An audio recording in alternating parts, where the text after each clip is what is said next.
Wakil Presiden nomor urut 3, Bapak Mahfud MD, untuk naik ke atas panggung dan menyampaikan visi, misi, dan program kerja.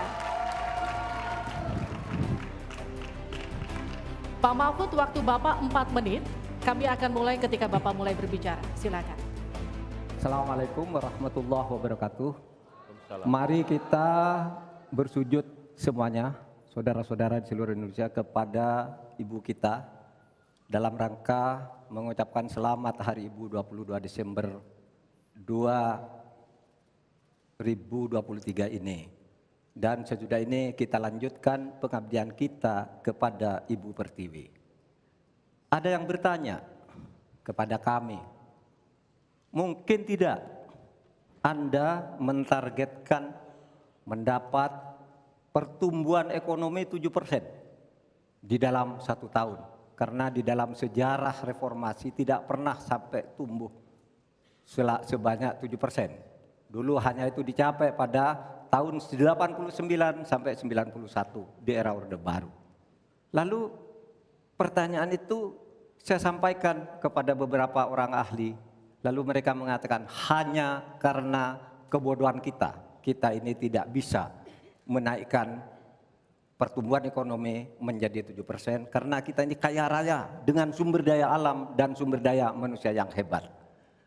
Masalahnya apa? Masalahnya banyak korupsi dan inefisiensi di sektor-sektor pertumbuhan ekonomi, yaitu di sektor konsumsi, belanja pemerintah, ekspor impor, dan investasi. Jadi dengan demikian karena banyak korupsi, dan itu memang betul terjadi.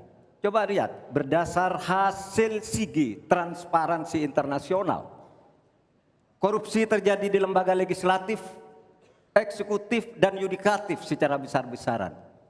Korupsi juga terjadi di 3 metra alam kita ini. Kita menginjak bumi, ada korupsi di tanah dan pertambangan.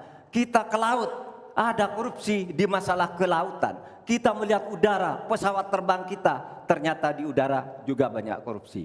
Akibatnya apa? Rakyat miskin. Saya ketemu dengan seorang bernama Teddy dan Joni di Padang. Seorang atau 2 orang pegawai angkutan perusahaan truk menyatakan tidak pernah bisa mendapat subsidi minyak yang disediakan oleh negara karena tidak pernah sampai di korupsi. Saya juga ketemu dengan seorang Sri Wulan, anak kecil di Parongpong, Bandung Barat. Dia mengajak saya main layang-layang, katanya, "Bapak, saya ingin terbang seperti layang-layang meraih cita, tapi saya tidak dapat." Kemudian saya ingat pulau saya, Madura. Di Madura itu kaya dengan gas alam, tetapi sampai sekarang tidak pernah dioptimalkan untuk dimanfaatkan. Maka kuncinya adalah bagaimana kita memberantas korupsi. Lalu ada yang tanya kepada saya, "Bapak, kalau Bapak jadi wakil presiden orang takut ditangkap." Saya panggil para ekonom dan para pelaku usaha, "Apa betul Anda takut kepada saya kalau saya wapres?" "Tidak, Bapak, justru kami perlu seorang penegak hukum seperti Bapak. Karena apa? Kami kalau mau investasi di Indonesia ini diperas, mau berusaha ini diperas. Kalau kami bayar padahal diperas, lalu ketahuan kami ditangkap katanya kami menyuap." Itulah Indonesia ini pada saat ini. Oleh sebab itu, saudara sekalian, kita harus lawan korupsi. Menimbang istilah anak muda, "Hai koruptor, kutabrak kau. Hai wir, mundur kau wir. Nah korupsi, setabrak."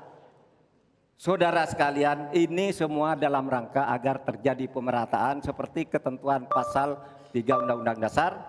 Di Al-Quran disebut kaila yakuna dulatan bainal yang. Jangan biarkan kekayaan itu hanya beredar di antara orang kaya. Waktu Bapak selesai. habis. Baik, terima kasih Pak Mahfud.